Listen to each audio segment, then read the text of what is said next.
Makkal నిధిమయ్యం party అధ్యక్షుడు కమల్ హాసన్ త్వరలో రాజ్యసభ సభ్యుడు కానున్నారు. ఈ మేరకు పార్టీ ఉపాధ్యక్షుడు తంగవేల్ తెలిపారు. గతంలో డీఎంకేతో పొత్తులో భాగంగా ఒక రాజ్యసభ సీటును కమల్ హాసన్ పార్టీకి కేటాయించేందుకు ఒప్పందం కుదిరింది. జూలైలో డీఎంకేకు చెందిన 2 సభ్యులు పదవీకాలం ముగియనుండగా వారిలో ఒకరి స్థానంలో కమల్ హాసన్ బాధ్యతలు చేపట్టనున్నారు.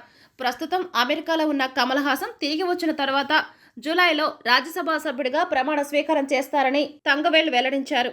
మక్కల్ నిధిమయ్యం పార్టీ అధ్యక్షుడు కమల్ హాసన్ త్వరలో రాజ్యసభ సభ్యుడు కానున్నారు. ఈ మేరకు పార్టీ ఉపాధ్యక్షుడు తంగవేల్ తెలిపారు. గతంలో డీఎంకేతో పొత్తులో భాగంగా ఒక రాజ్యసభ సీటును కమల్ హాసన్ పార్టీకి కేటాయించేందుకు ఒప్పందం కుదిరింది. జూలైలో డీఎంకేకు చెందిన 2 సభ్యులు పదవీకాలం ముగియనుండగా వారిలో ఒకరి స్థానంలో కమల్ హాసన్ బాధ్యతలు చేపట్టనున్నారు.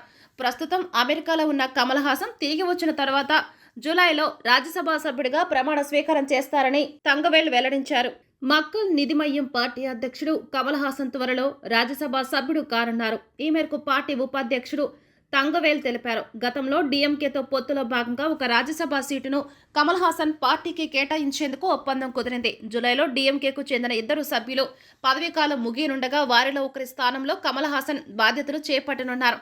ప్రస్తుతం అమెరికాలో ఉన్న కమల్ హాసన్ తిరిగి వచ్చిన తర్వాత జూలైలో రాజ్యసభ సభ్యుడిగా ప్రమాణ స్వీకారం చేస్తారని తంగవేల్ వెల్లడించారు.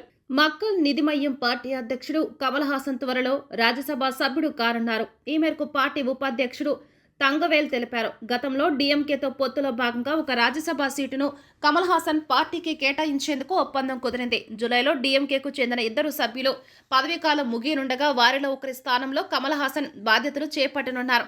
ప్రస్తుతం అమెరికాలో ఉన్న కమల్ హాసన్ తిరిగి వచ్చిన తర్వాత జూలైలో రాజ్యసభ సభ్యుడిగా ప్రమాణ స్వీకారం చేస్తారని తంగవేల్ వెల్లడించారు.